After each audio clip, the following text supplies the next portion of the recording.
Welcome to Jim's Point of View on Cars. Today I have the 2007 Opel Astra with me. And you might be thinking for a second, Opel Astra? Yes, Opel Astra. The Astra has been sold under many companies' names, such as Vauxhall, Saturn, and Chevy, yes. And Holden, now that I think of it. Holden as well. Of course, the Astra remains exactly the same, whatever market you are. The same engines, roughly the same looks, different badges. That's it. So let's start from the exterior and the front. It looks good, doesn't it? It's really angular. I like the chrome here and here. Of course, this is the facelift version. On pre-facelifts, you don't get as much chrome as here. The headlamps. I like the fact that they are black inside. I don't know, it gives it a sportier look at least. It has fog lamps as well. This is for the sport trim version. If you have other versions, the headlamps don't come with black inside, nor you get fog lamps.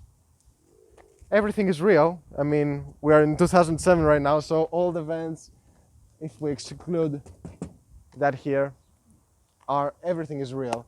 From the side, what do we see on the side of the car? Well, it's a good design. It has really beautiful proportions. It has a sportier look from, let's say, a Golf or a Focus. I like the rims. They are 16 inches, which is a bit small for nowadays standards, but they look good. The sport trim, I should say, again, sits 15 millimeters lower to the ground from the other trims. There are some differences, but it's roughly the same car. One thing that I really like from the side of the Astra is that bit here. It reminds me of a BMW 1 Series. The rear of the Astra is good. It looks, again, sporty. It has a nice booty, I can say. Yes, you've got chrome again here, and these tail lamps, they're a bit different on the pre-facelift versions, but you expect some small differences between models and variants. The sport variant has a tailpipe as well. Looks good. Mainly, what I like most about the Astra is the line continuity.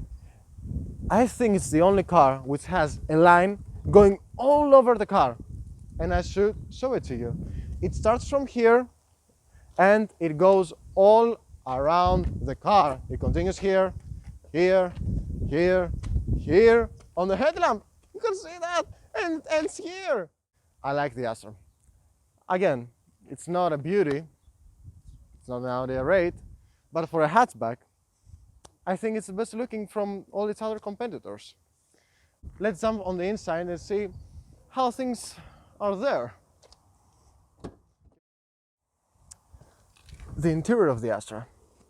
Well, nice door closing sound there. I don't like jiggity doors. It gives a sense that the car is really well put together. And the same goes for the interior. It's not luxurious. Get luxury out of your mind, but it's robust. Everything is tough. Center consoles, everything. It gives you the sense that it will last for a very, very long time. The steering wheel, the first thing that you see when you sit in a car. It looks really good on the Astra. It's fat, not a lot of fat like some BMWs. It's just the right steering wheel. I love it. The gear lever, it's a bit plasticky. I would love it if it was leather, but it's not. You've got leather here.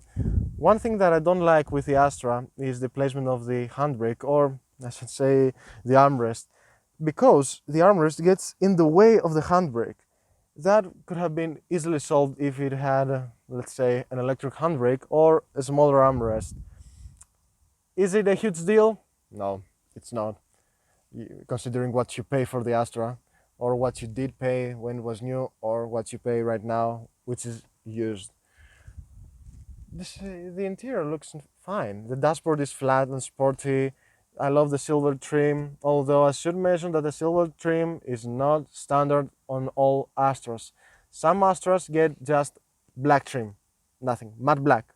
You don't actually get a trim at all, which is, well, a bit bad, but nothing I can do about it. It's a really modern layout. I don't know why people say that it looks really old. You've got the screen on the top, air vents, and some other controls down. So let's go a bit more in depth with infotainment system. This is the DVD90 Navi system, which is the best that you could get on the Astra. So you've got two board computers and a timer function. The timer has an interesting option. You can either time your trip excluding the stops or including the stops, which is interesting. You've got navigation as well. Inputting a destination is not really easy, but not too hard either. It's okay for the year that that system was invented, let's say. Of course, you have CD, FM, and AM. You don't get aux on the pre-facelift cars or the early facelifts. That's something that you should know. On the settings, you've got not many things. There is a day and night mode, which I'll show you right now.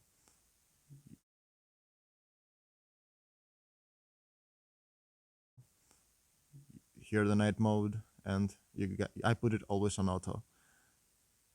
I don't know if you noticed, but I pushed the settings button for 10 seconds, and that led me into the test mode of the car. There are many interesting things that you can learn about your car, such as temperatures and that kind of stuff. The car that I have today has an automatic climate control as well. Again, optional extra. Great. Let's move on. You can easily get comfy on the Astra. There is plenty of adjustment on the steering wheel and on the seat. You've got 8-way adjustable seat only for the driver. The passenger doesn't get all these luxuries. Who cares actually from the passenger? You get all around electric windows, which is really important. Again, they are not standard. Nothing is standard on that car. Everything is an optional extra. What I really like is the pattern of the seats. Again, it's not standard. You have to pay extra for that pattern. You can get, if you want, half leather and half cloth seats, which is, I think, the best out of all worlds. You can get full leather, but no one got that. It's not necessary for a hatchback of that price. So let's move to the back and see how there things are. So, the rear of the Astra. It's nice here. One small complaint that I have is with the legroom. It's a bit tight. I'm 185 centimeters tall. I know kids will be fine here. There is no need to panic or be a deal breaker. The headroom is fine. Yeah, that looks good. Quality back here is exactly the same as in front. Smooth plastics. You don't get a trim back here. No. You get an ashtray, which is handy if your kids smoke. Maybe. I don't know. On the back of the seats you get some holders there for an iPad, I guess. Yeah, an iPad. You don't get any place to put your bottles on the rear. Actually, I forgot to mention that. You don't get any cup holders on the car, no matter what. You don't get any at all. No coffee for you. You drive an Astra, you are entitled to no coffee. Now, let's move on the trunk and see if it's big enough. The boot space. It's exactly the same as a Golf or a Focus. I think the Focus has a bit bigger boot. You don't really mind. The differences are so small. So you have a removable partial shelf. You can remove it really easy. There is nowhere to put it, so I think I just put it back. Yeah, you can't even put it inside the boot. There is not enough space. Okay, it's not a huge deal. If you want, you can fold the rear seats. I will do it right now. You just push a really small button and you push them like that. Oh, it doesn't go all the way because it bumps on the front seat, but you get the idea, don't you? Yeah, you get it. The boot is normal. Has no features, nothing. Exactly what I expected. So, let's go and drive the Astra. Nice car. The driving experience is, what do you expect actually? In the city, it's comfy, it has enough power to move about. I should mention that this is the 1.6 engine with 115 horsepower. Yes, 115. There's a one with 105, but this is for the pre-facelift. It has the twin-port system, which it's like asking for for having issues in travel. I suggest the 1.6 with 115 horsepower. You get that only on the facelifted car. It's a good engine. It's fine. Here on stop-start traffic, you won't have any problems with the Astra. So, fuel economy, 7.6 liters per 100 kilometers. Nice. For a 1.6 engine, it's good. And I do lots of city driving. It could have been better, but it's fine. If you are in the city all the time, you will be averaging about 9 liters. If you are on the highway, you will be averaging about 6 liters. Now, that car that I'm driving here has a sport package, which means it has a sport button. What that sport button does is increases the throttle response, and by that I mean it just says to the computer, if the driver pushes 10% throttle, we give 20% throttle, which is a bit, artificial. You can feel that it's artificial if you just push the throttle and then you de-push the sport button or you push it back, the car accelerates. Yeah, but it's okay. The steering wheel, that stiffens up again.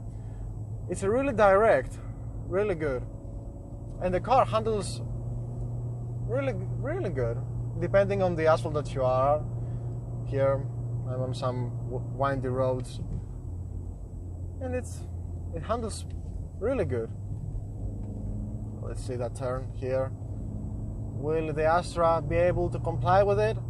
Yes, the Astra is. Oh, for goodness sake, I'm blinded by the sun. my cameraman laughs as well. Okay, just a bit blind. The blindness is over from now. The Astra is good. It has, especially the sport version, which has a sport button. You'll never use it, but it's good to know that it's there when you are on a road like the one that I'm right now. It's a good car. Nothing is wrong with it. Although there is one thing that